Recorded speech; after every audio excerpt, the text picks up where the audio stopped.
Right, we are live. Hello, everyone, and welcome to episode 5 of the Hallway Wrestling Podcast. And since Kieran has decided to stay in the States and go to Raw tonight, so happy for him, I've decided to get a very special guest on. He is Ireland's adopted son, one half of Team Tremendous, and it's Dan Barry. Thanks for joining me, Dan. Yeah, no worries. How we doing? Hopefully the live chat come in. Thanks for coming on, and I know you've had a pretty hectic week, so and it's pretty short notice. So all things considered, you've done very, very well to come on. Thanks very much. Yeah, no worries. You can start by telling the people what your week's kind of been like and what's kind of happened the past week. All right, so like on Wednesday, I was getting ready to go to Beyond Wrestling. I had a match against the Stunt Brothers. Myself and my tag partner Bill Carr, we had a match against the Stunt Brothers, and I had a stomach ache, and I had it the day before, and I was like, oh, like whatever, it's probably a stomach ache, or like it's gas, like who knows, like it could be anything. And then from there, I went to a doctor, and I was like describing my pains, and he goes, huh? He goes, so we're gonna send you in for a CT scan, and we think you have appendicitis. And I was like, I'm like, well, when will I know? And he's like, soon. I'm like, because I got to get on the road to drive to Boston. It's like a 4-hour drive for me. And then I got my CT scan, and he goes, yeah, you have to have emergency surgery. So instead of going to Boston to wrestle, I went straight to the emergency room where I stayed until about 2 o'clock in the morning. And I had surgery to remove my appendix. Everything went well. I have no complaints. But to put it in perspective, my bill just to get the scan to tell me I had appendicitis was $350 American dollars. Yeah. So that's the start. And then now I have emergency room visits and surgery, and you have to pay for the anesthesiologist and everything else in America. So yeah, you can support Dan. Obviously, I'm sure you've seen on his Twitter, because most people in here probably follow me, probably follow Dan, and I'll send out a link as well later, that you can buy some of his merch, and you can help him pay for all this hospital crap, because I'm used to. I know fucking €2,000 for an X-ray or something. Yeah, it's a lot. It's it came out of nowhere. It was a very I had a couple of pretty decent bookings set up. I had comedy set up on Friday because I also do stand-up comedy, and I ended up losing out on all of it because I couldn't physically do it. So, yeah, I've got some things that when you said you'd do it last night, I decided to just go on a Dan Barry YouTube binge watch, and sorry, most of them are real bad. No, I came across this Die Hard Wrestling video. I don't know if you remember Die Hard Wrestling on your. I do. So it would be myself and Ken Scampi. Yep. 11-year-old video of you and Tara Charisma. Do you want to explain what happened in that video and how that came about? So actually, what's funny about that video is on the Botchamania series, there's the clip of Lex Luger screaming about a T-shirt. And it's the Cyrus, but he's like, your T-shirts are too tight, Billy. I don't know. And like this whole thing. That was in that room. We were the next promo. So we watched that live. We were sitting there and we watched Lex Luger struggle to take off a T-shirt and scream about the wrestling show. So I'm in the room. The first, there's two of them, right? So pretty young looking Dan Barry, to be fair. Oh, that was that would have been like 2004 maybe. So I would have been maybe 20, 22. It might have been 2003. I don't remember. I'm terrible with dates. So I had been a replacement for Sanjay Dutt because Sanjay had been Sanjay signed to TNA, and then he couldn't do as many shows. So I was his replacement for a show, and then that kept going, and then I got jumped by Sanjay and kicked out of a group, and then we ended up having a tag match. So me and this guy, Ken Scampi, who the original Team Tremendous, for those who actually care about my folklore of wrestling career. So the original one was so to get the joke is that the school that we started at was a company called New York Wrestling Connection, NYWC, which is the home of like Zack Ryder, Kurt Hawkins, Trent Beretta, Tony Nese. So Mikey from the Spirit Squad, like a bunch of people, the Beaver Boys, who are a big indie team now, Bull James, Bull Dempsey, all NYWC guys, and the joke was like, oh, I'm from New York, you're from New York. It's like we have a New York wrestling connection, and we just like look at each other. The other thing is they did a video where Ken Scampi and Tara Charisma were dating at the time. They are not. That makes sense. Yeah. So the way they were like acting with each other was based purely on that, and it was just like a stupid joke. But all the takes are just hilarious. Geez, it's so stupid, and it's Die Hard Wrestling. I didn't even remember. I forgot I did that.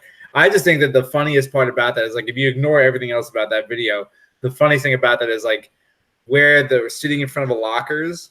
Yeah. If you would turn the camera 180 degrees, that was the set where Lex Luger ruined his shirt at Botchamania. So that was all one room, and that's more interesting than the video is to me because it's like. I remember all of us just sitting there watching that and going like, he like runs out of the room to end the video. Like he just like, oh, your t-shirts are too tight, Billy. And he like runs out of the room. And then he just didn't come back. So we're like, oh, you're done? Like that was your take? And we're like, all right, we'll see you later, Lex Luger. And I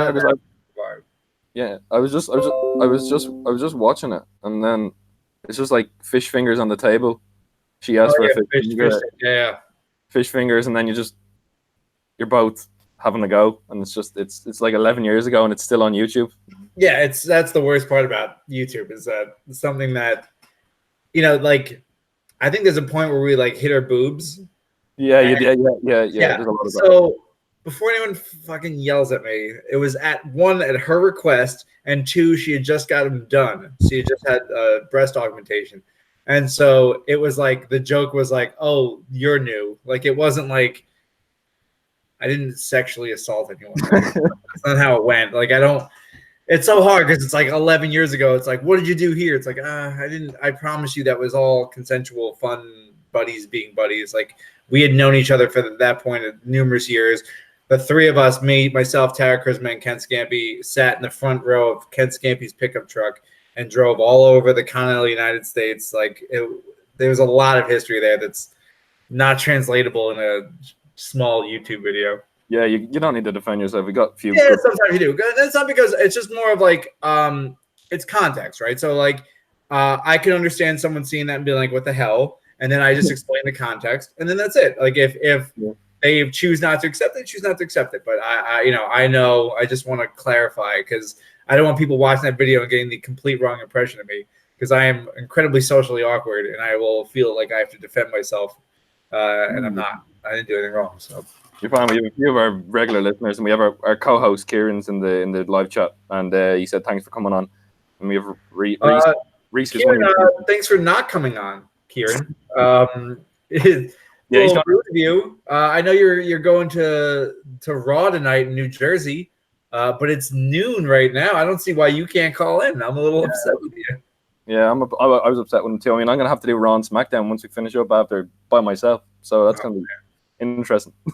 By the way, this is iced tea and lemonade. This isn't beer. It's noon here, and I'm it's a Monday for me. I can't be drinking beer at Monday at noon. Yeah, I'm not that. I haven't dropped that low. And you're a Street Profits fan, obviously, as well. Yeah, obviously, hell yeah. And EC3, shout out EC3 and Red Solo Cups. None of you give a shit about me. That comment aged well from the Tivoli. Well, you know what though? That was a very that thought process of you guys don't give a shit about me. I think that resonated because they were like, "You're right, we don't." Like, you know what I mean? Like at that exact moment in time, I grabbed that microphone. I said that thing simply because realistically, if you look back objectively, no one knew who I was. Yeah, and it was like, go ahead. Exactly. Yeah, I remember I was just listening to the OTT podcast you did with Ango, and you were like all the New Japan stars came on, and then you were in the Tivoli against Be Cool, one of the like most over wrestlers. Him and Angel Cruz, one of the most over wrestlers, and then at the end he gets booed. You must have been. Well, what's funny about that is like when we were thinking about the wrestling match, like the idea was like, yeah, it would elevate me. But the idea is to elevate me so that when I lost to Be Cool, it'd be like, oh, look how much better Be Cool is. And like, you know, Dan Barry as a wrestler, like, you know, if Team Tremendous had been over there, it might be a little bit different. But like Dan Barry, wrestler in Ireland, was like probably a handful of people knew who I was. A handful of people knew who I was from like the High Spots internet series. They didn't know me as a wrestler. They just knew me as like Chuck Taylor's co-host, like that kind of thing. And I think the minute I say no one gives a shit about me, fuck it, let's go get drunk. People are like, yeah, like that's awesome. Like this guy acknowledges it, and then Be Cool have that banter, and we can start a match. And I think that's as much as it didn't age well, I think it shows the sort of trajectory of like no one knew who I was, and now it's like, you know, I get Dan chance, which is, for the record, the craziest thing that's ever happened to me in my life. But I'll leave that alone. Oh yeah, Reese said Walter fears Dan. That brings up like all the chants like Dan Kampf and. When they started doing my name, first off, you have to understand, Ring Comp's music, which is originally Timothy Thatcher's, is hands down my favorite entrance music in wrestling, because he could use that anywhere, and it's no concern about like copyright claims. Like you can just get someone to play that song, and you can play it anywhere in the world, and no one's ever going to complain. So I heard that song, and I was like, "Oh, that's the best song in the world." And then you guys started chanting it at me. And I'm like, no, man, that's awesome. Like I was like, this is the best song in the world. Like, so yeah, my OTT had if AEW allow, I'd love a 4 corners tag match. You and the best friends versus the besties in the world. You and Bill, you and Team Tremendous against the Angel Cruisers. That would main event any National Stadium show. I wanted to do so the last show I wrestled David Starr. A little inside baseball. Had that match not happened, I think I would have teamed with the Angel Cruisers and the Hurricane to go. Oh my god, that match! Which I was so like, I think that was the original idea, and I was like, oh, that's so awesome! Like I was willing to try and fly out early to be in one of those videos, because ever since I saw those videos, I was like, oh no, I have to be in this, and I got like super amped to be in it. And then it turns out like I was flying in on a Friday, and they were filming on like the week before, and there was no chance I could really be in it. But my goal is to find a way to be in one of those videos. If it means just flying myself there to be in the video and then fly myself home, like I'm in, because that's so are we. We can't wait to see you again. Then when obviously your next appearance in OTT was when you were supposed to face Trent Seven at Redemption. And then it got changed to Sammy D, and I remember. I'm gonna start this bit is like good for me because I came up to you after your match, and I came up to get a photo, and I saw this big red on your face, and I still have that photo, and I was like, the next show at Scrapper Mania, I was like, I have to get a photo with Dan when he's not hurt, and that story of that Fosbury flop against Sammy D. I remember me and Reese were sitting there, and we were just like, everyone just went, "Oh shit, what's he done to his face?" Oh, that's the worst part. Is like I could. What's frustrating for me is that like that's one of those things I can kind of just do in my sleep. Like I'll just call it and be like, "Yeah, I'll just do the Fosbury," and they're like, "What?" I'm like, "Yeah, no, I can do it. It's really easy." And then that specific day was like the worst combination of me ever doing it. It was. I had lower back issue. My leg gave out as I was running. My ankle kind of gave out as I was running. I was like, oh, for crying out loud, I just ate it. And then as I ate it, I then ran and did another, like just a helo. And then I just remember, like, as I'm landing, I'm like, of course this happened to me. Like, of course this happened to me. Like, in my return match, of course this happened to me. Like, I was so depressed about that. Because then the National Stadium show against David Starr, you did a torpe. I don't know if it was no touch. I think you might have pressed off the rope, but you did it over the corner. Yeah, you did it over the corner, and the thud from the other side of the ring was definitely. I got caught in a power bomb. I basically my legs hit and then my upper body hit the ground. I don't have a lot of luck. Nobody really likes catching me, and no, actually, why am I forgetting his name right now? Because I guess I'm on the spot. But somebody saved me, and I will never forget that his face. I know him, and it's gonna piss me off that I don't remember his name right now. I think it might be the guy nearly broke his arm in the Bandito Ray Horace match from a few weeks ago in the basketball arena. Oh yeah. Yeah, it looks like he's either a really good seller because he sold a broken arm, or he actually broke his arm trying to save one of them. One of their dive. Yeah, I don't know. Did you see Did you see the David Starr UK title stamp? Yeah, the stamp on the belt. Yeah. Do you think that was improv, or do you think that was planned before and okayed with?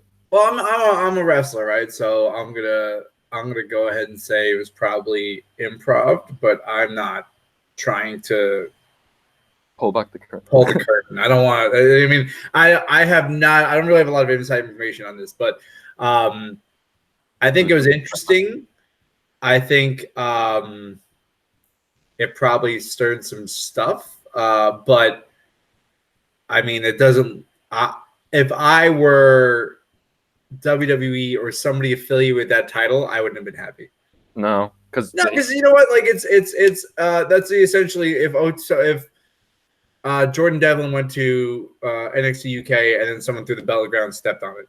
Yeah, like, yeah. You know what I mean? Like I'm not. You know, I'm sure that like there's a way to make it work and whatever, and I'm sure there's wrestling fans all over the world are going to be like yeah, like who cares? Like it's a story, but it's like right, but you know the belt. They took so long to elevate it. They're working so hard on it, and it's like it got stepped on. And it's I see both sides of it, but I would have been very upset if I was. Walter threw him a serious chop straight afterwards. So it definitely made it look like it was improv because he sweat flying everywhere. Yeah, I mean and also Walter's chops hit like a baseball bat, so really it doesn't matter. Even if it wasn't improv, you're gonna regret it anyway. Yeah. You said in the OTT podcast your family's from Dundalk, if I'm not. I have family in Dundalk. You have family in Dundalk, yeah? Yeah, I have family in Dundalk. My grandfather's from Cavan. My grandmother's from Galway. I have I think it's Kilkenny, and I'm forgetting the last one, which is gonna upset my grandparents so much. But the one that the grandfather's alive is from Cavan. I don't want to pretend that. Cavan, yeah. Yeah. So yeah, and then I have family in Dundalk. The reason I was in Ireland was for my nephew's christening, right? So or baptism, whatever. So I was over. We had it in Dundalk. There was a wedding the night before in Dundalk, so it was like. The Friday I had a wedding. The Saturday was OTT. The Sunday was the baptism, and then I flew home the Monday. So it was kind of cool. Like Yeah, you said that you heard someone scream your mother's name in the crowd. Yeah, my mom surprised me. She showed up at the show. Who screamed her name? So somebody who was near her. She kept screaming like "Go Dan!" Like my mom literally is. A stereotypical New Yorker. She has like a very New York, like "Go Dan!" like that kind of a yell. So she showed up, and I didn't know she was gonna come. And then it was like I hear it. I'm like, "What? I'm like, this is crazy!" And like my family, my brother, like people were there for me, and it was kind of cool because I think they were going there, and we all kind of expected. Like, oh, nobody knows who he is. I'll have this match. He'll get like an applause, and then that'll be it. That would be the last time I was going to be there. You know what I mean? Like it was like a bucket list thing for me. So when they got there and they expected sort of that sort of a response, it was like they were being super loud because they imagined nobody else would be loud. Yeah. And then the match shifted, and suddenly I was getting the chance and whatever. And my mom like went silent. She was just like staring, like whoa, and she started recording it on her phone. Because especially the video I have that she sent me was when everyone's like, everybody, Dan now, Dan. Oh, but it's like a panoramic of the ring of the building, and it's like people doing it. And I think that meant a lot for my mom to see because like she's kind of seen like the lowest of the low and like the highest of the high. And I think that took it past it where she was like, oh yeah, this is it. And my sister-in-law, who had never seen me wrestle, saw it, and then she thought that's just how things were for me. And I'm like, no, that's not. This is like a one time. This doesn't happen all the time for me. Well, it's now happening all the time now in Ireland because we Well, want. yeah, I mean, when I go to Ireland, but also when I'm in Ireland, I'm not there every single week. I think if I was there every single show, that would sort of dwindle. I think the idea is that I'm cool. You only see me once in a while kind of guy, and when I do come, it's like kind of big match Dan. You know, I get to kill myself and injure myself in various ways and flip into the floor and nobody catch me, and I can do that because I'm there once. I'm not there every single week. Yeah. Before we get on to some of your favorite places to eat and have pints, Reese is asking what your dream match is in OTT, or in general. You can answer both. So my dream match in OTT is weird, right? So I think it's gonna sound like I'm pandering, but I'm not. I genuinely want to be a surprise partner for Angel Cruz and Be Cool against anybody. Besties in the world. Because I love the Besties. And by the way, Besties in the world are a phenomenal tag team. That's another team. That's my favorite team, Jim. So I would love it to. I would love to be able to be like, to me, it's like if they didn't have an opponent and then I was revealed as their mystery opponent in a video, that would be like my best thing that ever happened to me, because like I get to be in the video, I get to come out, I get to have a fun match with people who are fun, and I get to go home. My dream match in OTT for real is me, my tag partner Bill Carr, and Orange Cassidy against British Strong Style, because I think that match in OTT is probably the best that match could ever be, and I would love I think the OTT crowd meets Bill Carr. OTT crowd suddenly likes Dan Barry less, and they like Bill Carr more, because Bill is an animal and he is one of the most fun people to be around, and he has a charisma to him that's inexplicable to anybody who's never really met him. And I think Orange Cassidy and OTT with the two of us in this match against the WWE guys is like a more fun match than anything else that could possibly be, and I think it could be a very enjoyable for everybody involved. Yeah. Joe, everyone tag Joe Cabray, please.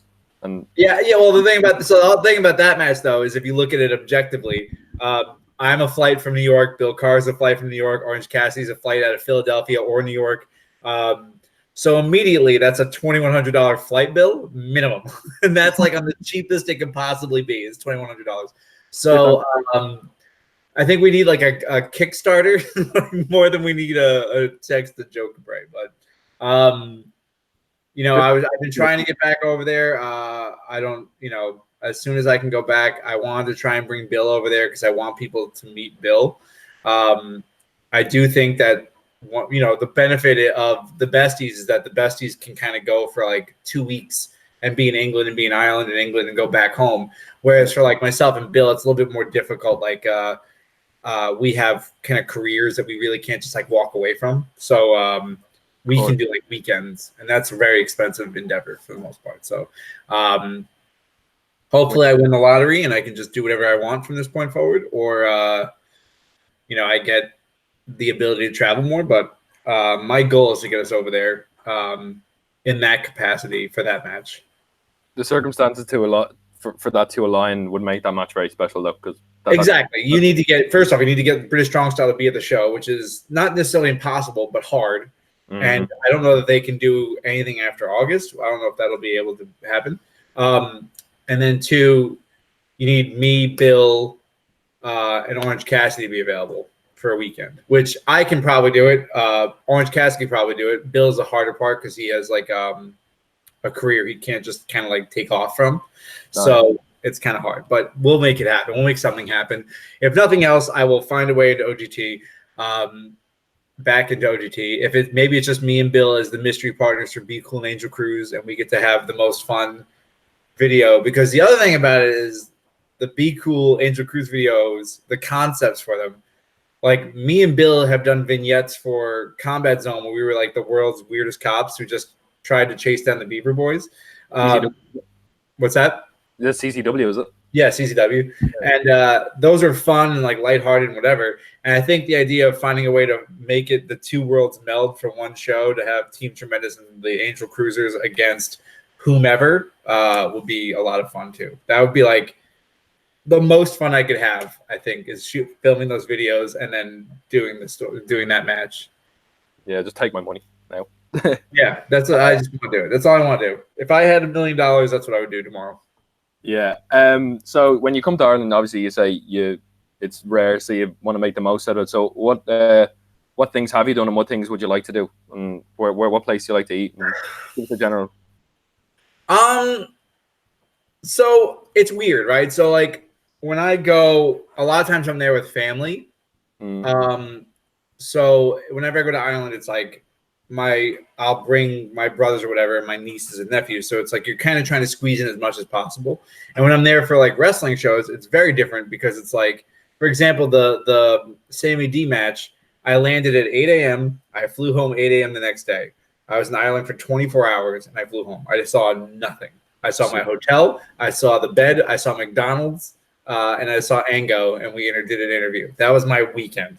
What I like to do, this is gonna seem kind of like whatever. There's the Dawson Lounge, the smallest pub in Ireland. That's all I ever go to for the most part. It's this little basement. If you know it, then you know it. But if you don't know it, it's like a basement in Dublin, right outside of like St. Stephen's Green. And the pub is the size of like my living room. It's not a big pub at all. And the bar is in the middle. And we just sit there and just drink. I drink Jameson, and then whoever I'm with drinks whatever they drink. And that's my time. Like, I'm not like I'm not like a club person. I'm not like a crazy bar person. I've been down to Temple Bar, but that's very expensive. I actually like drinking at Wayland's when I was there for the comedy show. I like that bar. That was kind of fun. Yeah. That pub. When I go to, because I have family in Dundalk, we go to Carlingford a lot and drink there. That was a little town that I went to a lot to drink. Good activity. What's that? It's a very nice like activity leisure center down Yeah, there. it's like we rent a house, we like walk to town, we drink, we hang out, we go back, like that type of stuff. Yeah. It was fun. I would do that all the time. You've been to the Guinness Storehouse, haven't you? I remember. Yeah, I went there with Don Marnell. Oh boy, that was fun. You went there. What's that? Did you go there with Bill? Or I went there with Bill. Yeah, so it was me, Bill, and Don Marnell. Don Marnell was working that day. Yeah. And he goes, oh yeah, let me know. Like, I'll meet me upstairs. I'm at the top bar. So we went up to the top bar, and he started showing this thing called the Stouty, where they take a picture of you and they laser etch it to the head of the Guinness. Yeah. So they're like, oh, like they just kind of kept giving us Stouties, and like there'd be like ones with other people's faces on them and like phrases on them. And me and Bill just got really Guinness drunk at the top of the Guinness Storehouse. Yeah, it doesn't There's a lot. And then we went over to the Jameson factory and we spent about €300 on Jameson bottles. We just took those home. So yeah, like that was a lot of fun. We got the Jameson bottle, like you pour yourself and then like you sign and whatever else. And then as I took it home, like, what am I doing with this? This is a very expensive souvenir that I'm gonna drink one day. Like that's not really the same, but it was fun, man. I enjoy Ireland. I actually enjoy just driving a car, renting a car, and then driving all over Ireland. So next time I go back, I hope I get to rent a cool car and just drive around some more. Yeah, as I said, I did the Dan Barry binge watch. There's quite a lot on it, and I found episode 2 of Holy Foley. Oh boy! Yeah, I remember here. I don't want to talk about this too much because I don't know how much can you talk about. I can talk about it soup to nuts. The show's over. It's not being aired again. I can say whatever I want now. Time to talk real shit about Mick Foley. He's a murderer. He's killed 3 people. I saw it with my own eyes. No, I'm just kidding. No, he seems like a very nice guy. He's literally the nicest person in the world. Yeah, I remember when I think episode 2 is when he gets into the ring with Noelle and tries to show her a few things. And I just noticed in the background that all the trainees I don't know if they were camera shy, but they just looked very awkward. Can you just explain to me how, like, what happened on that day in that episode in particular, what you can remember from that? Right. So, like, so with any, like, television show, right, like, there's an element of, like, setting a camera. and they set the camera, and it's like the reason those people are staying there is because it's like that's your job now. Your job is to stand here while Mick is going to be there with Noel. So they just kind of stood there awkwardly because they don't have any action, right? Like they're not acting; they're literally watching what's happening in front of them. Like that's I feel like people have this conception that like reality TV is like scripted. It's really not, but it is sort of like, hey, can you do that again because we didn't get it well on camera, or can you do it again because it didn't look good on camera? So they'll do something genuine, and it's like, all right, move the camera so you can see it better. And that's a lot of what you're seeing when you see like the way they're all standing is because they were probably doing something else before that, and then like the producer's like, just stand right there and watch what's happening. That's yeah. So it's weird. Like, it's he's weird. taking away from my training. I thought he was like, oh, he's taking away from our training. What are we doing? No, absolutely not. So anytime like a Mick Foley, well, the other thing too is like so we would film Holy Foley, and then I would be training Noel, and then Mick would come in. Everyone kind of focuses on what was happening with Noel. Like everyone's like, oh, Mick's giving Noel pointers, or Dan's giving Noel pointers, right? But like the other people there were also being trained. You know what I mean? So like Mick is giving his daughter pointers, and that's making camera. But then Mick's giving pointers to whoever else is in that room. Oh, that's cool. Yeah, that's not on camera because it doesn't need to be. You know, no one. If we look at it like the most important things that happened in those 4 hours that we were there, you know, it's Mick and Noel. It's not Mick talking to Stockade, Mick talking to Willow, or Mick talking to like Rex Lawless or whoever.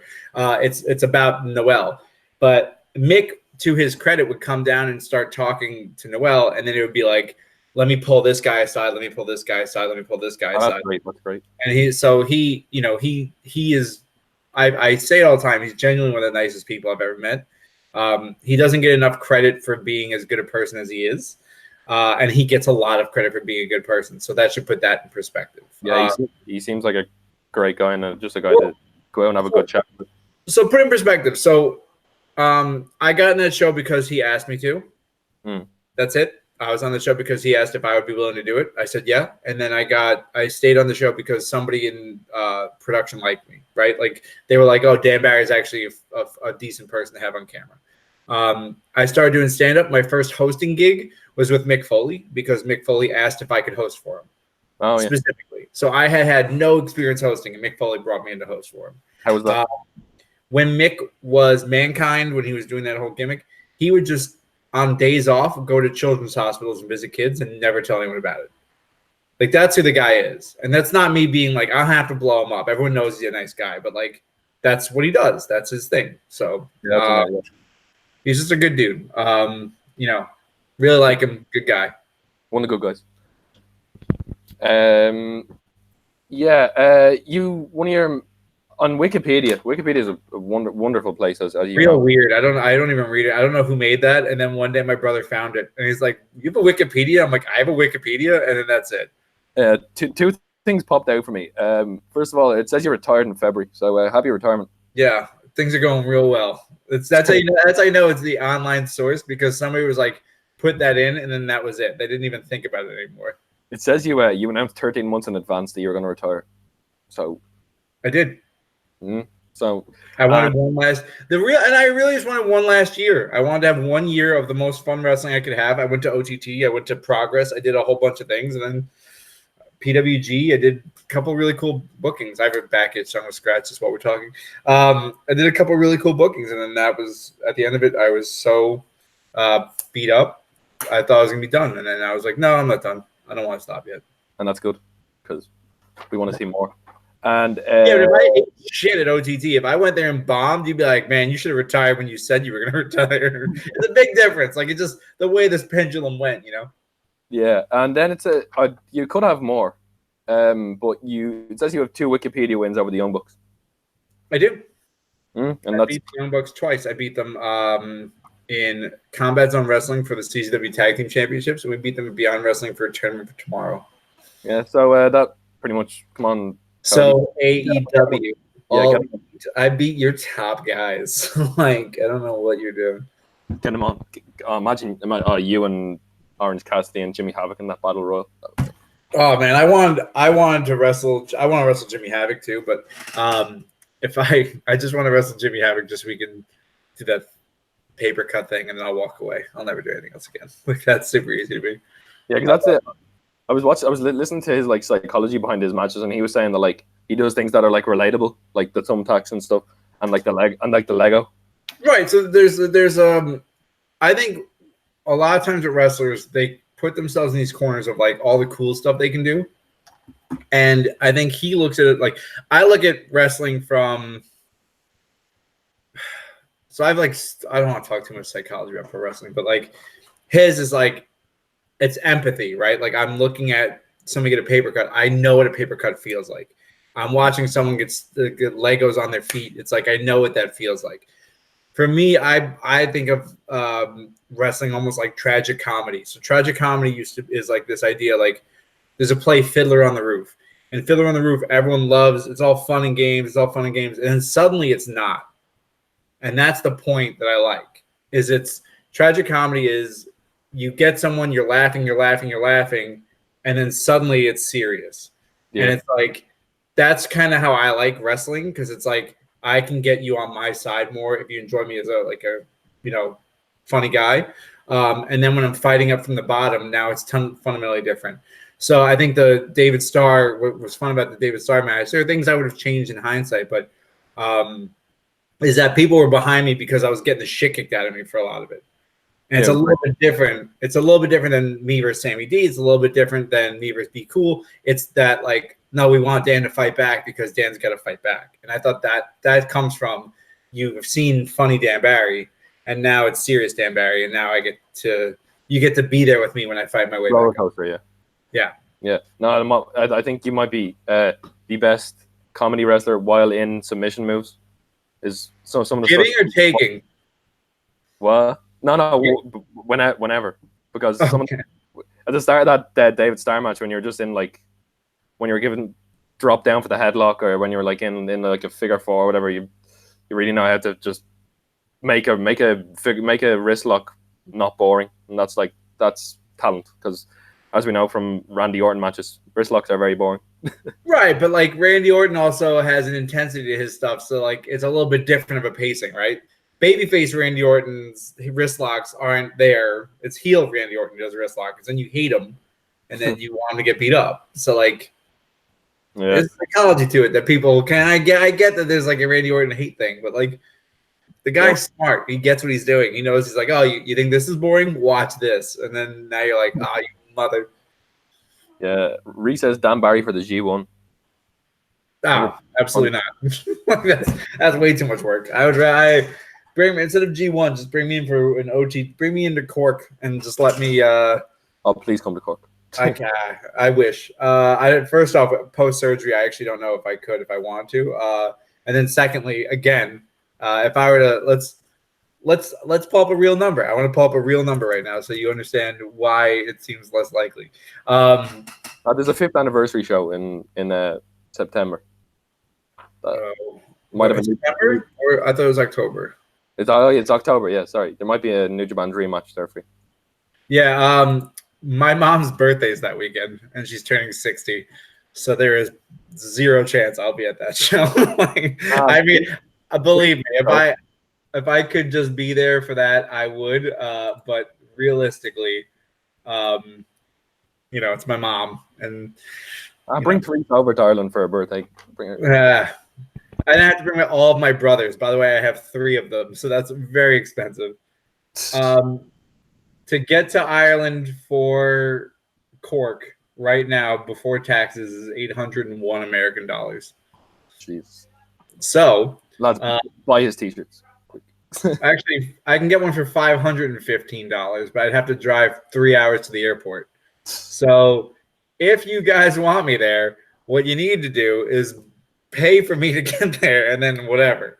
Oh yeah, I'm sure if they announce it at an OTT show, Dan Barry would get enough money. Well, I also don't want to be shitty to wrestling fans and be like, hey, if you guys want me there, you got to fly me over. Like, I'm not that person, right? But like, if there was a way, if someone could think of a way to pay for that flight so that it didn't cost Joe Cabre an arm and a leg to bring me over for August, I would be there. Yeah. Yeah, as I was like, as we're talking about travel, like, can you like explain when you're in like the height of your busy period? Can you explain like a typical week from like Monday to? I know you probably, I don't know what if you work. Yeah, so to put in perspective, I'm also a consultant, right? Like I'm a consultant for a software company. And so my job, I travel for wrestling, comedy, and everything else. I travel 75 to 80% of a year. So to put in perspective, this Thursday, if I were to look at my calendar, right? Let's pull up my calendar. This is real boring stuff, by the way. I'm very sorry that you guys are going to be here privy to me reading off my calendar. You go ahead. But so to put in perspective, Thursday night I have a show in Levittown, New York. That's not far from me. Sunday I have a show in Bohemia. That's not far from me. It's like a half hour. Monday I fly to Irving, Texas, which is Dallas, Fort Worth, Texas. It's about a 4-hour flight. I'm in Dallas, Texas till Friday. I come back. I perform again on Sunday. I fly to Spokane, Washington. That's a layover. That's a 6-hour flight plus an hour flight. So a 2-hour flight, so it's about 8.5 hours of travel on that Monday. I fly home on Thursday night. I get home at 2:00 in the morning. I'm home that Friday. I have a show that Friday. I have a show that Saturday. I'm going to Boston, New York on Sunday for American Rana. Jesus. So that's the next 2 weeks. But that's honestly, like, I'm not complaining about that. I love it. Like, that's what I want my life to be. If I lived out of a suitcase, I'd be super okay. I wouldn't have to pay for this house that is super expensive that I don't want to pay for anymore because it's a lot of money that I don't really have.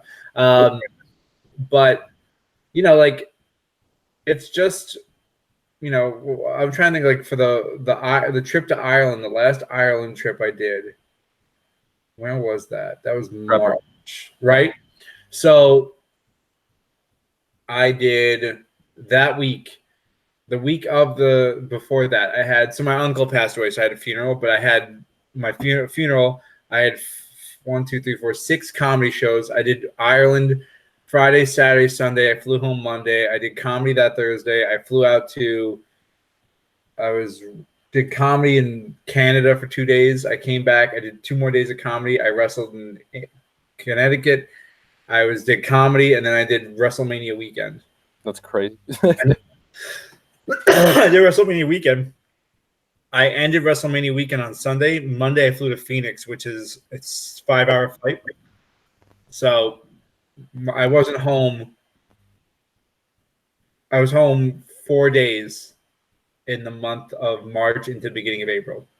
Yeah. And what was your highlight of your WrestleMania weekend? Did you work the pile drivers and pancakes? Yeah, so we won the Pro Wrestling Revolver tag titles that weekend, which was a lot of fun.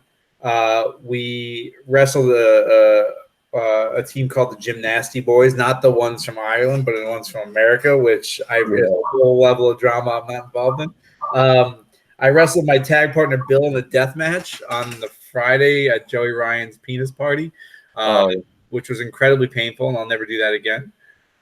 It was a fun weekend, man. I got to hang out with David Arquette. We swapped pants, so I have a pair of his pants, Mickey Mouse like Levi jeans that he gave me, and he has a pair of my like $9 shitty jeans that I got from Target. And that's pretty much it. Crazy. I don't know how much. Do you know how much time you have lleft, or are you? I got like a few minutes, like 2 or 3 minutes. Yeah. Why don't we end on your funniest or whatever you can tell, your funniest road story you've ever, and on something entertaining, the funniest or most entertaining road story. So I have a bunch. I always end up telling like the same ones though. So okay, so I'll tell a story of me and Bill going to Disney. So sounds good. Bill Carr does not ever go to Disney, and I'm somebody who goes to Disney World somewhat frequently. It's like a 2-hour flight for me, and it's not very expensive. So I was like, we'll go to Disney. We did it was the weekend of Evolve's tag team tournament. So we were facing like Tony Nese and Caleb Conley, and we were facing Trent, Rocky Romero and Trent Roppongi Vice, and we were wrestling in the main event against like TJ Perkins and whoever. And the idea was if we had won on Sunday, we were going to face Drew Galloway and Johnny Gargano in Brooklyn for the next Evolve show, whatever it was. So we land on Wednesday, and we're like, let's go have fun. And Bill's like, oh, let's go to Epcot. I've never drank around the world. I said, Bill, just so you know, there's a lot of countries in Epcot. And so drinking around the world, you can't just drink it every single one because we have to wrestle all weekend. And he goes, I'm only going to drink beers I've never had before. That was his promise to me. I will only drink beers I've never had before. I said, okay, because Bill has a laundry list of beers he's drank in his life. So we get there and we start in Canada, and it's like Canada, England, Ireland, and it goes into like Germany, Italy, so on and so forth, France, and you make your way around. And the last stop is Mexico on the tour. Apparently they had like a beer festival. And so each country had a unique beer he had never had before. And so Bill just drank in every single country we went to, sometimes 2 beers because they had a new beer he'd never had before. And he just got drunker and drunker and drunker and drunker. And I had like 3 things of Jameson, I drink Jameson neat, so I had 3 Jameson neats. And by the time we were done, it had been like 5 hours of him drinking, and I was already sober. I had drank in the beginning, and then now I'm like dead sober, and I'm like, I just wanted to go home. So Bill, throughout the stay, we're like taking pictures and like Bill like annoying people. We finally get to Mexico, and he's like, it'd be funny if I looked like I was asleep in the garbage can. I'm like, yeah, that would be funny. So I took the picture, I posted on the internet, and then he literally fell asleep in the garbage can, and I could not get him up. And he is 340 pounds. So I'm trying to shake this giant gorilla out of a garbage pail. We finally get back to the hotel, and I'm going to sleep. And all of a sudden, like I feel something, and I wake up, and I turn the light on, and he's just standing over my bed, and he's just completely naked. And he goes, "Good morning, Dan." And I went, "Just go back to bed, Bill." And then that was the weekend. So that weekend was Bill hungover, wrestling 3 different shows against the top talent in America at the time for Royal Rumble weekend. And it started with him drinking every beer in Epcot. So that's amazing. I'm sure you have work to do, and I appreciate that. I just gotta make a sandwich. I haven't eaten today. I have to eat a sandwich and then take medicine. So yeah, I have to review Raw and SmackDown, and then go watch Friends. So don't watch Friends. Don't watch Friends. Don't do it to yourself. Watch Chernobyl. I'm halfway through. Yeah, I've heard about Chernobyl. I heard it's good. I'm halfway through. Good. So good. It's one of my favorite shows I've seen. It's so good. I'll stop talking about it. I'm bored. Yeah, I'm halfway through Friends, so I'm gonna keep plowing on, trying to get through it this summer. Enjoy the adventures of Ross and Rachel. Oh, I am. So thanks a million, Dan. You didn't have to come on, but you've given us 45 minutes of great laughs, and I really appreciate it. I'm glad to help. I hope people watch this and enjoy it. And if they don't, then whatever. It's fine. Yeah, where can we find the your merch? And so follow me on Twitter, the Dan Barry on Twitter. My merch is prowrestlingtees.com/Team Tremendous. I also have a deal on there where if you buy you can buy a DVD and a coaster. If I ship to Ireland, it's just more money for shipping. I just have to work that out. But let me know if I can find a way back to OTT. I will. If anybody has any great ideas on how to get me into OTT for this Cork show, because it's expensive and we just don't think it's going to happen, but if we can come up with a cool way to do it, then I will be more than happy to do it. We'll call the president and get. Yeah, I mean, the Ireland's Twitter once retweeted it, so maybe somebody there has an in that I don't know about. So, but I hope I see you guys soon. I hope I go back over there and have a great day. Enjoy yourself. Thanks a million, Dan. Best luck with your recovery, and we hope to see you back on the circuit soon. Absolutely. Thank you very much. Thank you very much, Dan. Bye-bye. Bye. So that was our interview with the amazing Dan Barry. Thanks a million, Dan. That was amazing. Some of the stories were just hilarious, and we hope to see you in OTT again soon. I'm going to turn off my camera. So we are going to get on to the news. So it's been a decent, a very, very decent week of wrestling. We had the first Raw and SmackDown of the Heyman and Bischoff era, which was amazing. There was a few twists and stuff we haven't seen before. And I'm sure Vince is going to give them full control tonight. And I hope Kieran enjoys himself. I hope there's plenty of Attitude Era stuff, and I hope the PG era is dying.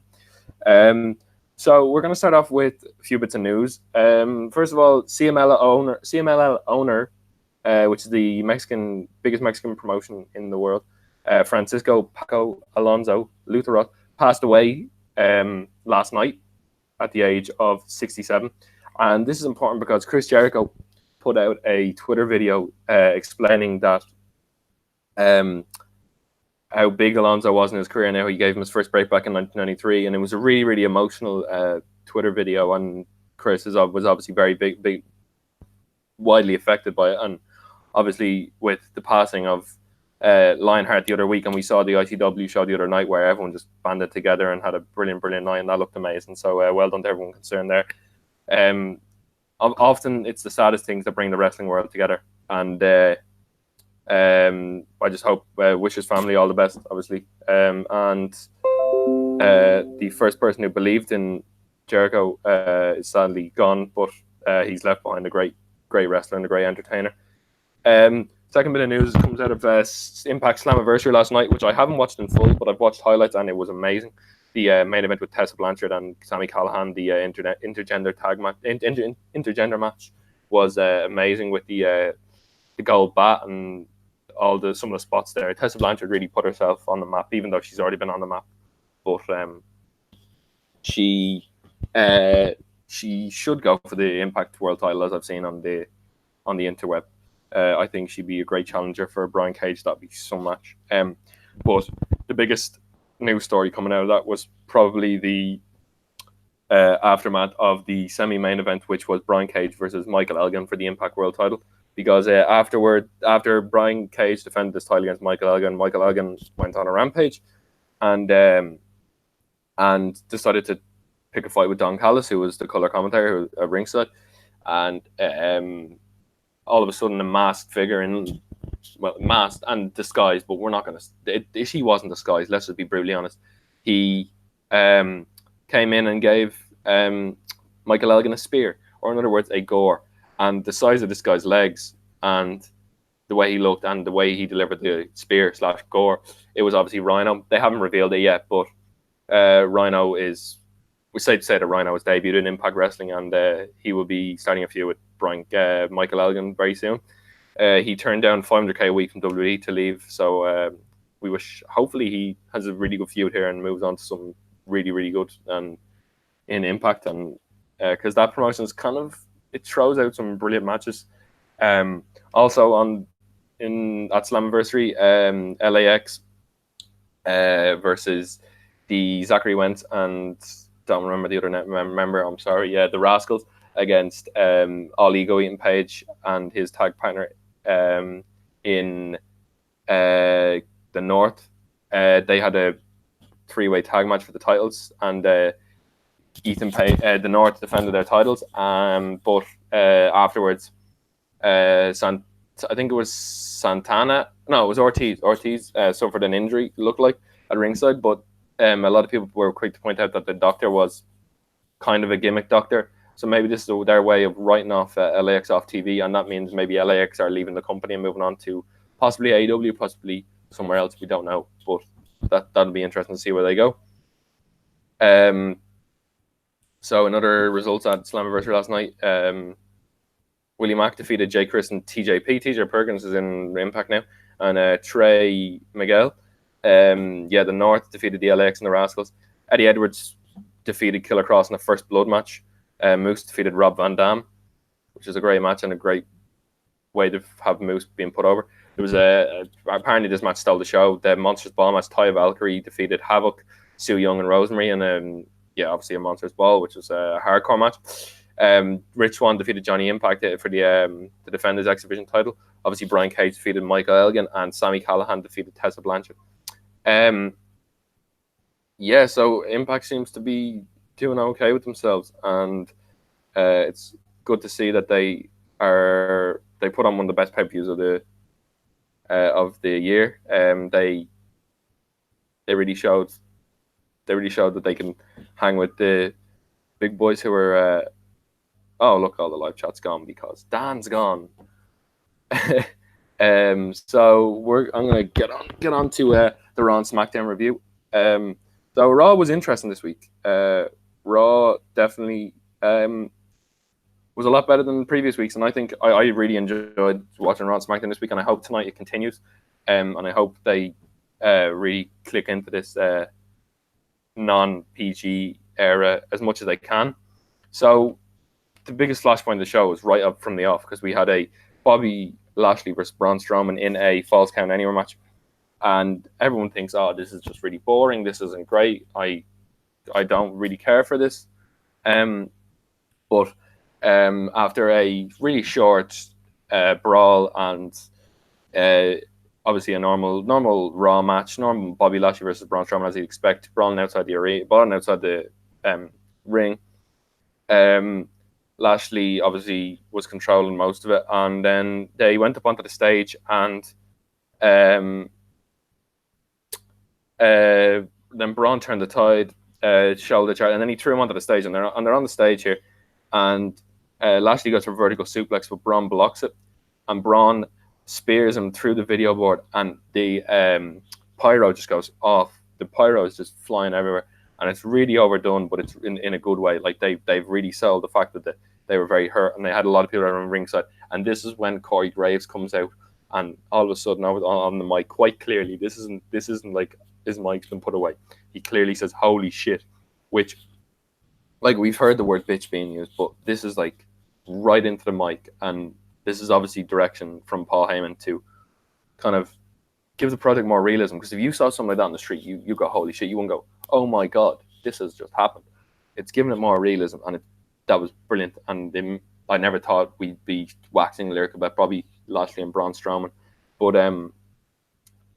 they obviously carried Braun and Bobby away in an ambulance, and apparently Lashley was released, but Braun was still in hospital. So we'll see what followed is tonight. See if Strowman will be back. I hope they keep him off TV for a few weeks and trying to like sell his injuries, and then he comes back and it'll be more impactful. But this feud can end very quickly, and we can get on to something better because they've proved themselves to be good. Let's see how they do from now on. Next up was Big E and Xavier Woods of the New Day against the Viking Raiders Experience, whatever you want to call them, Eric and Ivar. 2 matches straight off the bat. No promo segments. This is great. We just don't need a half an hour.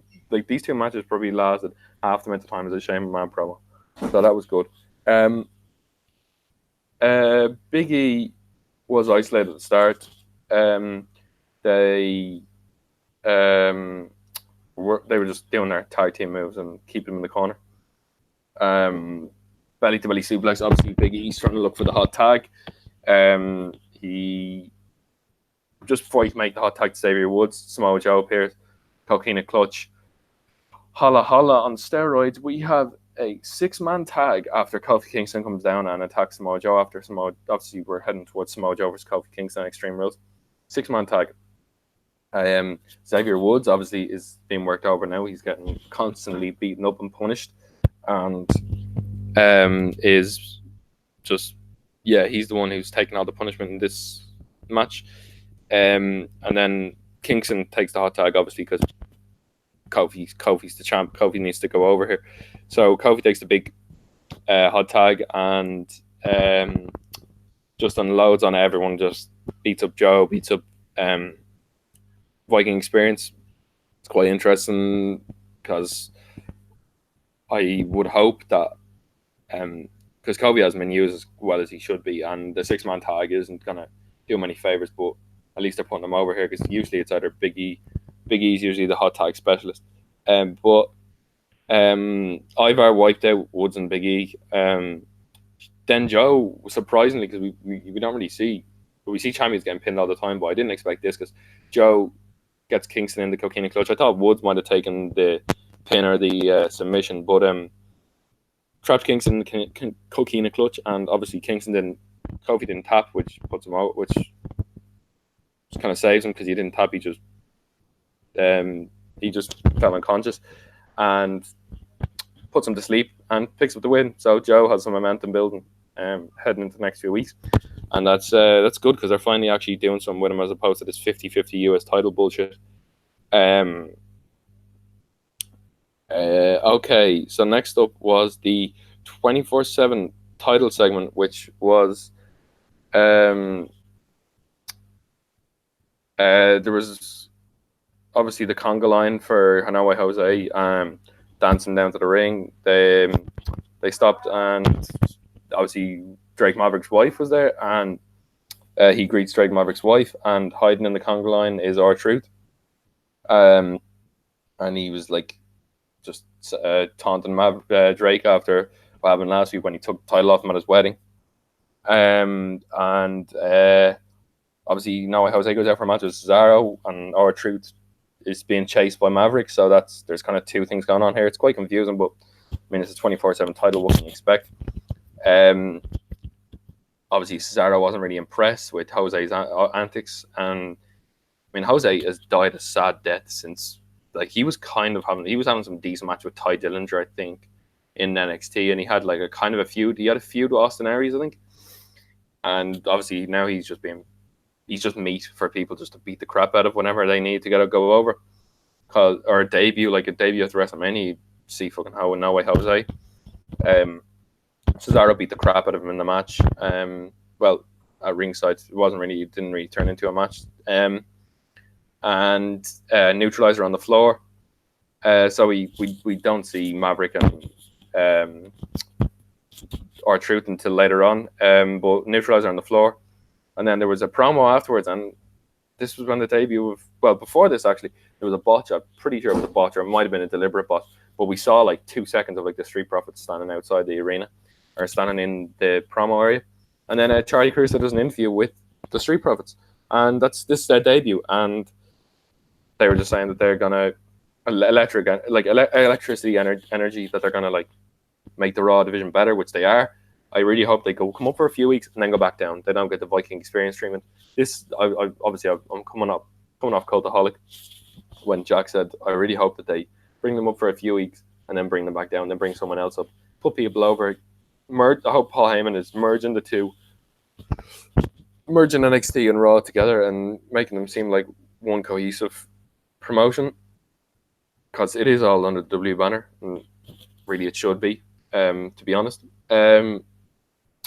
Shane McMahon. Next thing is Shane McMahon and Drew McIntyre for a promo. We actually have a Shane McMahon promo. They couldn't stop. Paul Heyman couldn't stop them from having a Shane McMahon promo because it's a 3-hour show and they need half an hour eaten up by the best in the world. So him and Drew McIntyre came out and they discussed about The Undertaker coming back last week and saving Roman Reigns, and they were just building up this tag match that's coming up at Extreme Rules. And they're talking and they're saying that they're going to beat him, and what happened, Drew McIntyre saying he's better than, and it doesn't know why The Undertaker's come back. Then all of a sudden, ding dong, dead man's coming in, and Shane McMahon and Drew obviously sprint out of the ring, and because Corey guys like pointing out that they're setting up The Undertaker. They're gonna go with him out here and they're gonna beat him up 2-on-1, which would have been interesting. But they just flee it as the chicken shit heels. And Undertaker could have promo saying that, like, remember WrestleMania 32, Shane, and that he may be the best in the world, which is just stupid. Don't have The Undertaker accept that Shane McMahon is the best in the world. Call him out as bullshit. Don't feed into this storyline. And that he's going to be a lost soul among many. I take name, digging holes, and I take name. And he's a lost soul among many. And then he vowed that McIntyre and McMahon will rest in peace. Because obviously, this was okay, but a few things could have been changed. I mean, they could have had 2-on-1 beatdown, which would have been interesting. They didn't need Undertaker referring to Shane being the best in the world, because that just doesn't make sense. That's one of the biggest polarizing characters in WWE history, putting over that something that just doesn't work, that Shane is the best in the world, or it doesn't work anymore. But next thing was Baron. Baron Lacey Evans versus Natalia, and Baron Corbin a ringside. So this is just Lacey Evans versus Natalia. It's not going to be a great match. Headlock, near falls, few near falls. Corbin interfered, tripped Natalia. Woman's right. She won with a punch. They celebrate and they look stupid because they took two of them to defeat Natalia. No offense, Natalia. But that really bigs them up as the heel. Good heel work. Next we have, for the second week in a row, we have a Miz against Elias and a 2 out of 3 falls match. And I don't think you could get a more accurate depiction of a 50-50 booking. Because early fall for the Miz, Skull Crusher finale 1-0. Then Drift Away, obviously they said the break. Drift Away, 1-1 break. So then they actually have a proper match for the third fall, which is usually the case with these matches. Near falls actually happen, not just the first fall you see as a fall. Elias got frustrated because he couldn't put him away. He smashed into the ring post, figure 4 leg lock, tap out, 2-1. So 2-1 to Elias last week, 2-1 to Miz this week. Elias wins last week, Miz wins this week. 50-50 as you like. Not great. It's just not doing the Miz any favors. I mean, he is one of the best promos in the world. He's not great in ring, but he isn't the worst. He should have a proper feud right now, as opposed to just like a filler feud with Elias, waiting for Shane McMahon to be done with this other feud. It's like they're trying to like keep two feuds tied onto each other, which just doesn't work. It's confused. Going to confuse the audience. I hope Heyman also simplifies things and just gets a proper feud. Maybe have something that like they can insert into this feud to actually make it meaningful. Because they're just TV filler people at the moment. And to say the Miz and Elias, two of the most over people at the best of times, are just a filler feud. It's just a bit annoying.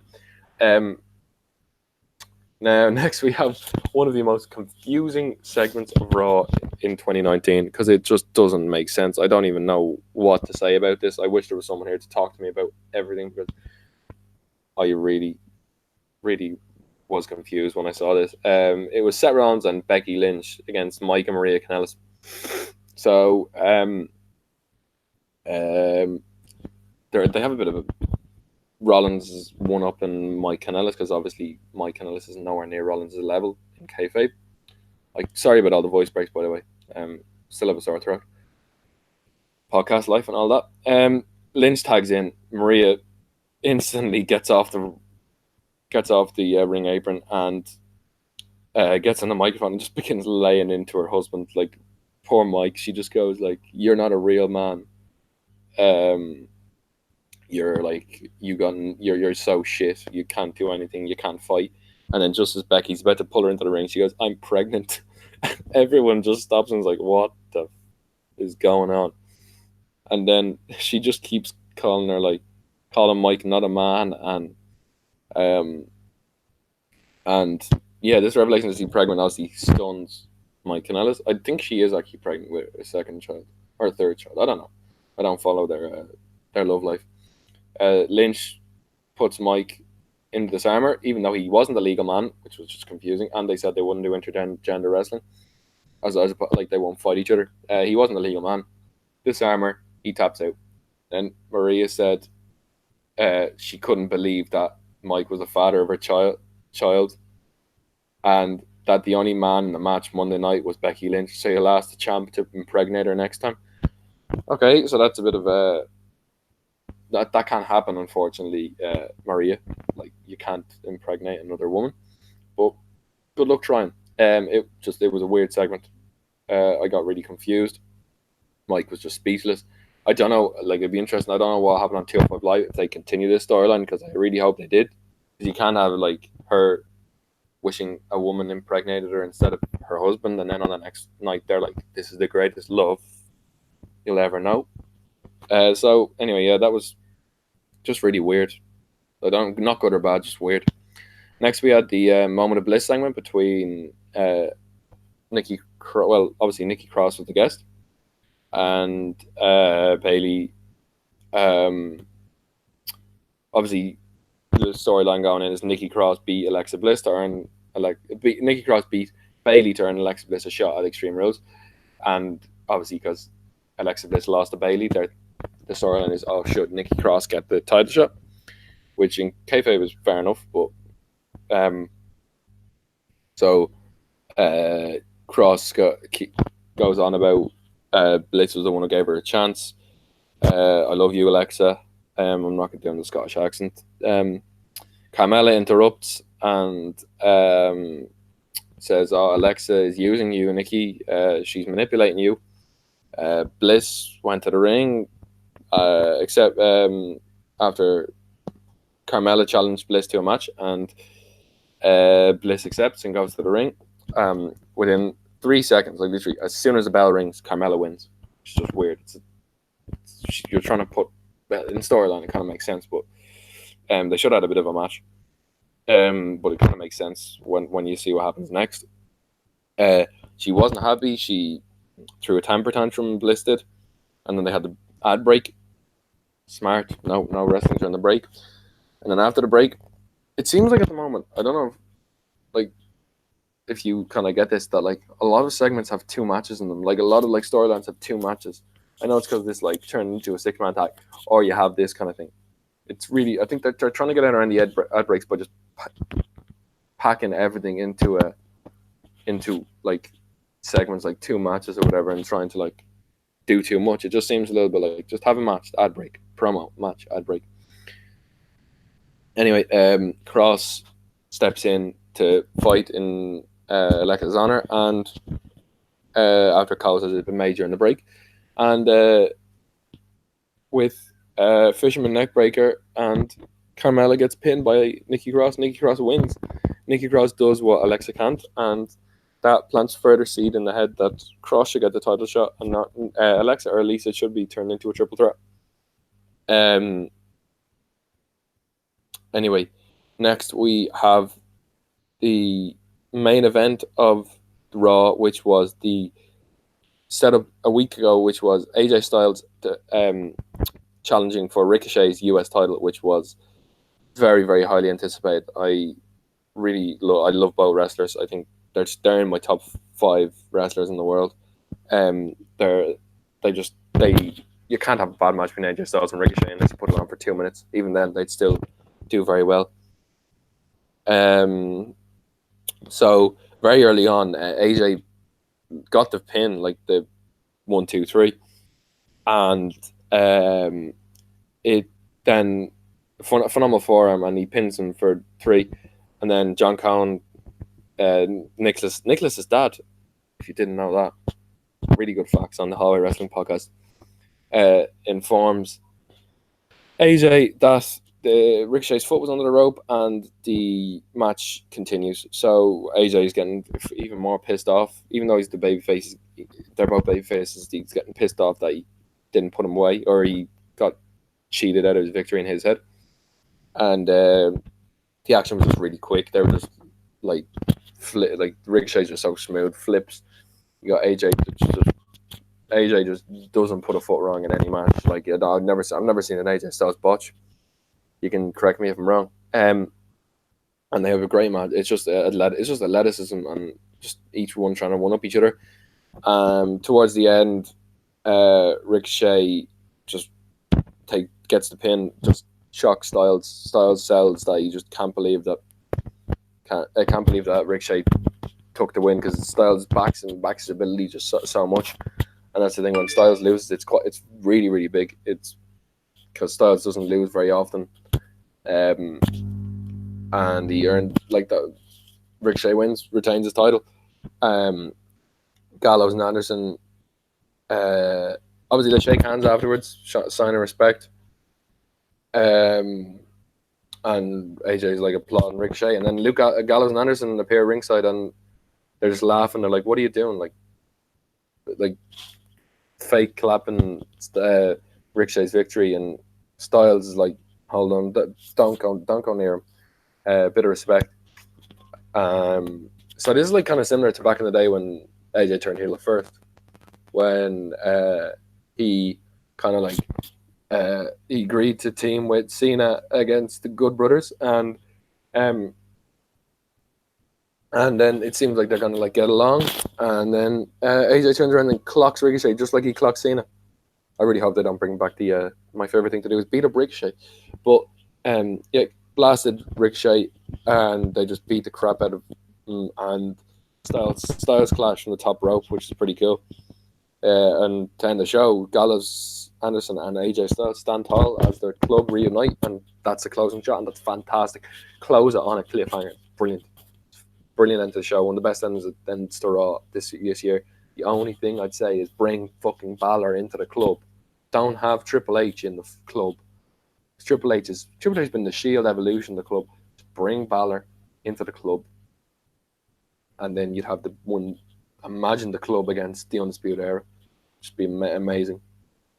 And my voice is fading very quickly. But I'm sure the great Dan Barry interview will make up for this terrible second half of the show. This is like the last hour of Raw in comparison to AEW Double or Nothing, which was the interview. So the close of the show is the club standing tall in the middle of the ring. So then we get on to SmackDown. I'm going to try and fly through this as quick as possible. I just want to check the live chat, see if anyone's in here. See who.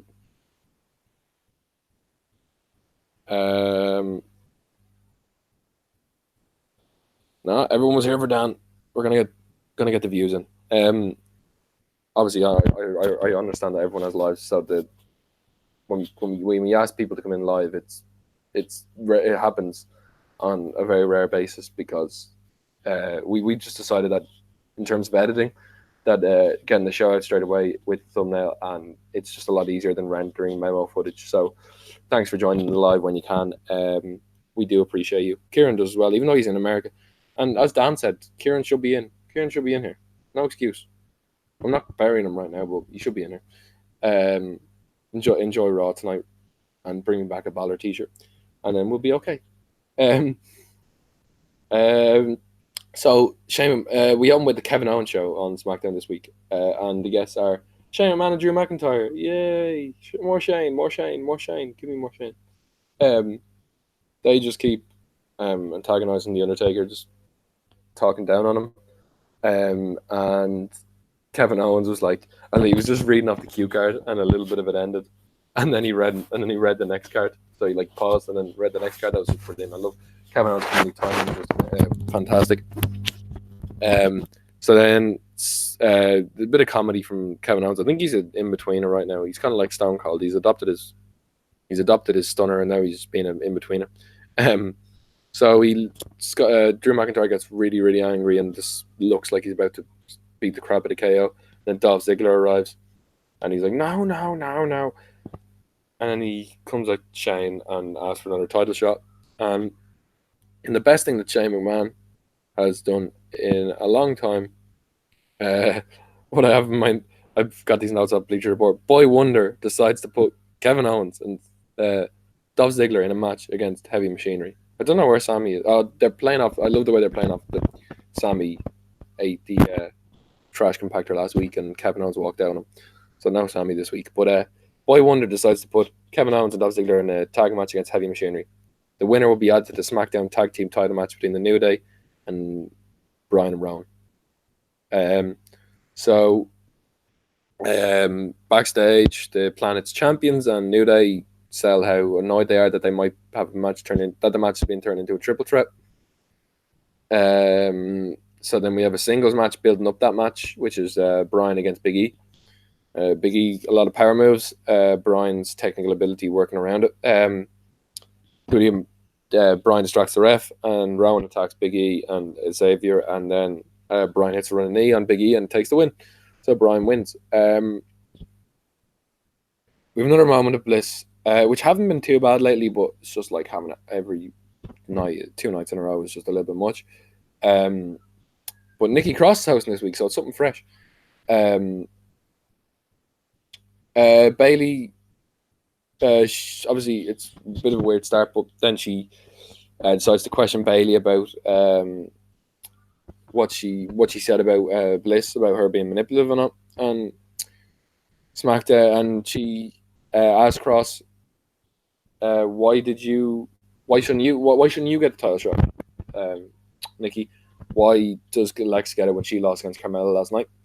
Um, Nikki tries to divert the attention by challenging Bailey to a match, and Bailey accepts, obviously, and Cross. It's a little bit of a back and forward, about 5 or 6 minutes. Bailey Cross shows signs of life, but Bailey catches her in the Bailey to belly and wins by pinfall. Kayla introduces Kofi Kingston backstage and Samoa Joe. Joe tells in the ring. Sorry, Joe tells Kayla to leave. They have a really good promo off, and they have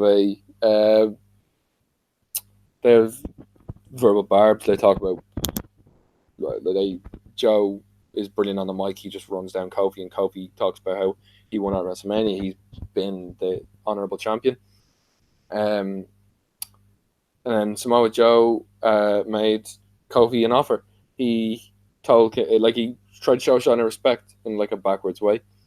He told Kingston to shake his hand as an acknowledgement of the future champion in Samoa Joe, and promising not to go. And he said that he wouldn't go after him and he wouldn't fight. And this is when, obviously, Sky Sports viewers will know that it's at 2:00 in the morning. But as Samoa Joe extends the hand, Kofi teases it and then sticks up the middle finger straight in Samoa Joe's face, which is the sign of the Bischoff era coming in. So we had the holy shit, and then we have the middle finger. So this is great, but Sky Sports at 2:00 in the morning, thinking all the 10-year-olds will be watching. I know it's taped, but you can edit it. Or I heard from someone that they could, like the kids could record it and then they watch it the next day, and that's in there. I understand. But Kofi puts up the middle finger, which is quite funny, quite interesting as well. Shows Kofi a bit of edge. So then after the middle finger, Joe has a really good rage face. Joe just rages up. And they have a bit of a scuffle. Kofi ducks a clothesline and hits Joe with the Trouble in Paradise to finish the segment. And this was brilliant. Fantastic. I want to see Joe as champ. I know Kofi's been brilliant and the story was amazing. He's had a little bit of time with it. It hasn't gone exactly how he probably would like it if he was being honest. But Joe as a champion would be amazing. Some of them promos. Apollo Crews and Andrade. So Andrade returns after his mom passed away. It's nice to see that Andrade is back. Maybe we might see Charlotte Flair back next week, because we haven't seen her for a long time already. It's been a good few weeks. Really, obviously, Apollo Crews is great. He just has no character. So Apollo Crews and Andrade was a really good match. They have really smooth. Like Apollo Crews is one up on Andrade, and power obviously he overpowers Andrade, but just can't put him away. Zelina Vega, while the ref's back is turned, puts Crews in the head scissors, and he flies into the announce table, and then Andrade hits hammerlock DDT and takes the win. So Andrade's back on TV. That's good. Introduce him back into the fold. Hopefully he can. I want to see Balor needs to come back. I know that Balor and Shinsuke are having a match, so hopefully Andrade gets a decent feud coming out of it. Maybe Andrade and Buddy Murphy. Bring Buddy Murphy back. Have him in a feud with Andrade. Hook it to my veins, please. Just give me a big needle. Put Buddy Murphy's DNA in there. Stick it in my veins. Mandy Rose versus Ember Moon after the whole Nintendo Switch shenanigans. This is I don't know what this. I don't understand games. I'm not a big gaming fan, so I know what the Nintendo Switch is, but I don't really understand this feud. There was a lesbian element to it a few weeks ago, but I don't know where that's gone. Sonya Deville's at ringside. Ember Moon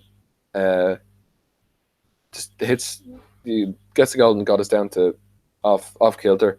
She gets her a bit dizzy, obviously. A few kicks. And then one of the best finishers in WWE, I can't stress this enough, the Eclipse, which is a top rope jumping stunner. Brilliant finisher move for a brilliant wrestler that's given so underutilized. How many times have we said that in the last year? Moon beats Rose after the Eclipse. And yeah, it's a match. It's a match that happened on SmackDown. It's okay, I suppose. Now, in our main event, we have Otis and Tucker, Heavy Machinery, against Kevin Owens and Dolph Ziggler. And Daniel Bryan and Rowan are on commentary. And Rowan's not really on commentary because he doesn't say much. And Xavier Woods and Big E are on commentary. And they kind of go at it. They're kind of going at it throughout the match. Bryan is brilliant on commentary. He really puts over the teams in the match while he's showing also he doesn't care. Then they obviously it gets to a boiling point, and the tag champs get up out of the seats and they start having a brawl, and then they lay out the baby faces. New Day and Planet Champions were thrown out. In the ring, obviously Dolph Ziggler and Kevin Owens are actually showing a bit of chemistry. They seem to be doing okay. It was all right. The only reason I'm doing it like a report style at the moment because I have no one to go back and forth with. Normally we just go back and forth and give our thoughts about the match. But I'm just kind of like saying what happened because I can't really argue with myself. Or, like I could try, but it wouldn't be a great podcast. Ziggler accidentally super kicks Owens, and then the trash compactor to Ziggler and Heavy Machinery wins. So they're added to the match. So it's a triple threat match: Planet Champions versus Heavy Machinery versus New Day, which might be kickoff, but I think it will be main card, and it's a good match, I suppose. Kevin Owens isn't happy. Lays out Ziggler with the stunner and says SmackDown is still my show, the Kevin Owens show. So I think we might be going to KO Ziggler feud, which I don't mind. I mean, as long as Ziggler's out of the title picture, and maybe Sammy might feed into it. So it's an interesting storyline. That brings us to an end of SmackDown and almost to the end of the podcast because I'm very tired and I'm so happy that Dan came on. Actually, I'll just tell you, I texted Dan yesterday because I knew Kieran wasn't coming on. I really hadn't got anyone yet. And I texted Dan yesterday, and obviously I wouldn't expect him to come on, but he said, yeah, let's do it. What time? And he was like, oh, I'm working. And then we were trying to like organize something. I said, we originally planned to go on at midnight tonight, my time, when he was finished work. So he was actually, he's in pain at the moment. We were just trying to sort something. He was like, no, I can go on at 5 for like, I can give you like 45 minutes, which 45 minutes is amazing because I thought it was going to get 20, but he's just genuinely one of the nicest people. I mean, I've been texting him for a while. Like he does answer people back. So if you're on Twitter or Instagram, look him up and say thank you for coming on the podcast and say give him some get well soon messages, and obviously go on his pro wrestling tees and buy some merch to help him pay for his $2,000 for an X-ray. Like fucking hell, America's not really the nicest place for healthcare. But obviously we hope to see him back in OTT soon. Hopefully see him back on the indie circuit soon. I'm really looking forward to Raw and SmackDown this week to see how they're progressing because Raw's tonight. And Kieran, enjoy yourself and bring me back a Balor t-shirt, as I said. So thank you for listening, guys. I hope you enjoyed the Dan Barry interview. I really did. I really enjoyed talking to him. He had lots to share, and he's one of my favorite independent wrestlers. And hopefully, soon enough, we can get some more guests on it and make him interesting. Me and Kieran can get some guests on. So thanks for listening. Like, share, and subscribe. Follow us on Twitter. We're actually, almost forgot. We're on SoundCloud and Podbean now. So each podcast is going to be up there for a week because I'm not paying for things yet because we're not making money off this, so I'm not going to pay.